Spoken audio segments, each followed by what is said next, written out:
93.9 Mike FM. It's Darren with you. Little Humans in Tune segment today. We're going to have a chat with our friends from Mercy Health and SEMO Food Bank.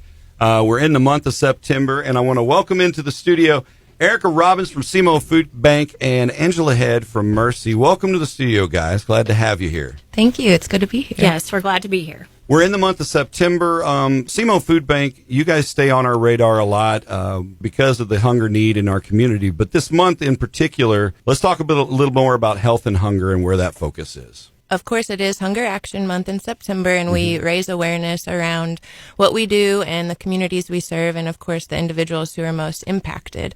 And so we definitely see this beautiful connection between the food and the healthcare systems. Right. And so where health and hunger come into play is an area where we believe we can support. And so we have partnered with Mercy Southeast in the produce prescription program, which is a beautiful connection between the two sectors.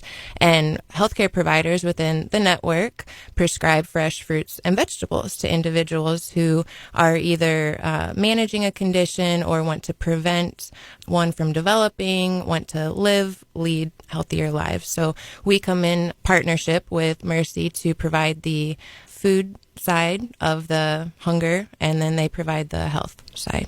I think that's a really awesome collaboration. I'm not a big fan of pharmaceuticals, right? So we like to keep medications down, and for you to be able to approach this as this is a food necessity. If they were eating these things the right way, this would really help with whatever it might be, recovery or the condition itself or so forth. So as you see this partnership working, probably too, a lot of times what we hear from folks is, well, I can't eat that way because that produce is too expensive, or I can't get to the store enough to keep fresh produce going on a regular basis. So a lot of the processed foods come into the mix, and we know how much that can affect our health across the board. Mercy being a partner with this, as you see this, how does this work for you guys in practice? I think this is a really cool idea. Yeah, it's really been a great project. So our role as the healthcare providers in this is we, quote unquote, write the prescription for the fresh produce. We identify these patients in our ambulatory clinics that have chronic diseases such as diabetes, heart disease, obesity. Sometimes we don't think of that as a chronic disease, but it is. So we identify those patients as well as identifying if they suffer from food insecurity, meaning that they don't have the financial means to buy those fresh fruits and vegetables, which we know can be very expensive. We identify those patients in the clinic, and we talk to them about the food bank and their programs and resources that they have.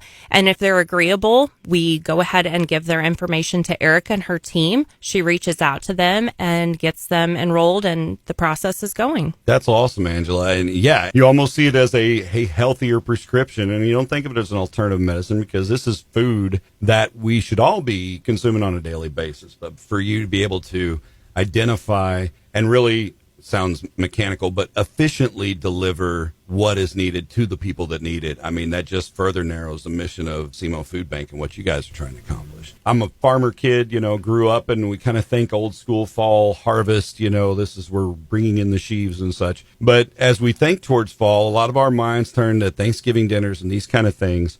Whereas the food bank is, we're in that harvest season. So those readily available produce items are getting more expensive. All things political considered, we're not just bringing as much in from Mexico and South America and so forth as far as those fruits and veggies go. So that you've been able to step in that role, that's a critical piece. Yes, and you really have identified what we're doing. It is a way to show that food is medicine. I'm a farm girl too, and I think we all know food is personal, and whenever you can feel that self-sufficiency, confidence, and really overall wellness that a healthy diet can bring to you, I think that helps an individual feel good, whether it's their physical health, their mental health, their social, emotional, behavioral, all of the areas of wellness. So yes, in this harvest season, it's really, really cool what we've been able to do. We work with a vendor who is incredibly open to sourcing local foods.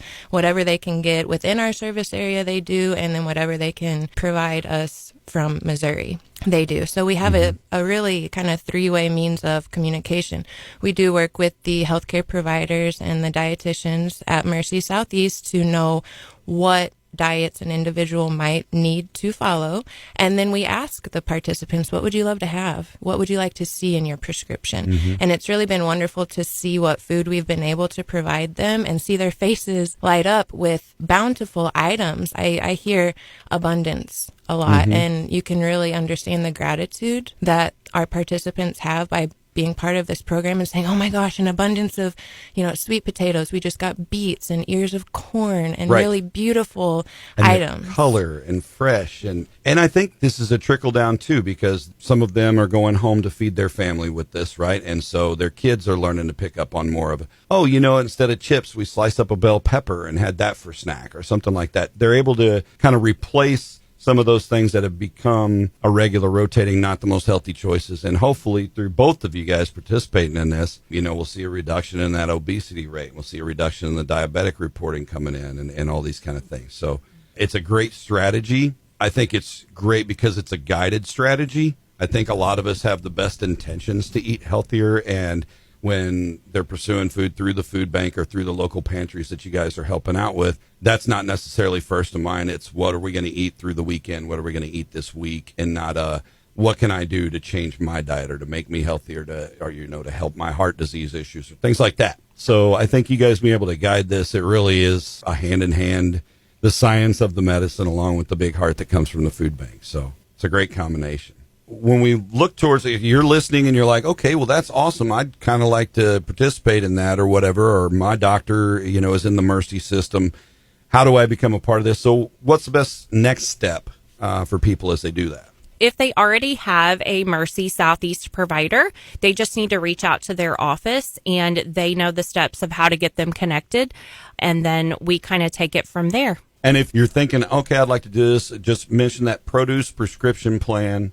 It's kind of the moniker you guys have attached to this. So, and not everybody obviously is going to qualify for this, just like, not everybody's going to qualify to get food from the food bank directly as well. But we're encouraging people to take these options, make these choices. And I know you provide some guidance to that. What should they do outside of the circle? We really have a robust system of services that we can provide, not only from the food bank, but with other organizations throughout our communities. We serve 16 counties, so we're pretty in tune with what those communities have. So individuals from St. John down to Pemiscot, all throughout our 16 counties, can contact the food bank. And we work with several health departments as well as the university here in town and their Masters of Applied Nutrition program. So we can connect individuals to experts in their area to provide nutrition education, to let them know about wellness opportunities. Here in Cape, Mercy Southeast has cooking classes.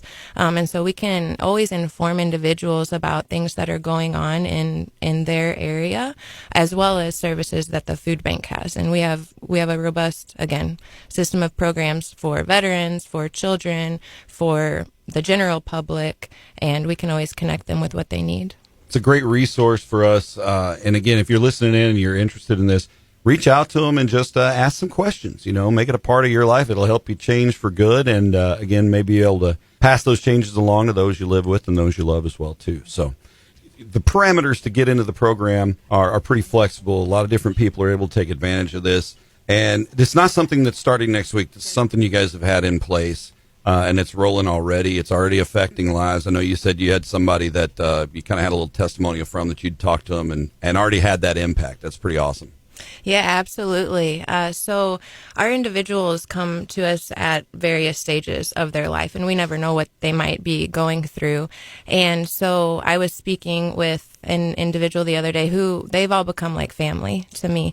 And she was kind of tiptoeing around the fact that she didn't really want to come to the food bank at first, but her aunt was telling her about the produce prescription program, and they are both now participants. And so she told me that after coming, after chatting, after having the opportunity to socialize, she started to feel alive again.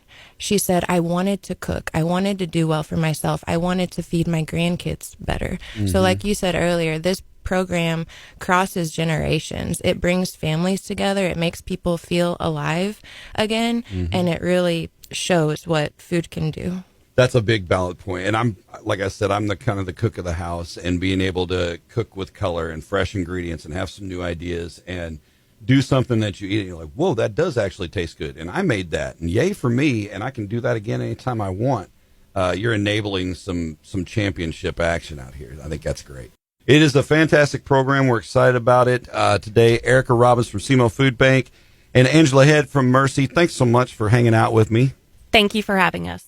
Yes, thank you. It's been great. And that's going to wrap up our Humans in Tune segment today. I appreciate you coming in. Of course, you can always find this on our podcast as well at 939mikefm.com or wherever you listen to your podcast. Just search 939 Mike FM, and we will see you next time on our next Humans in Tune.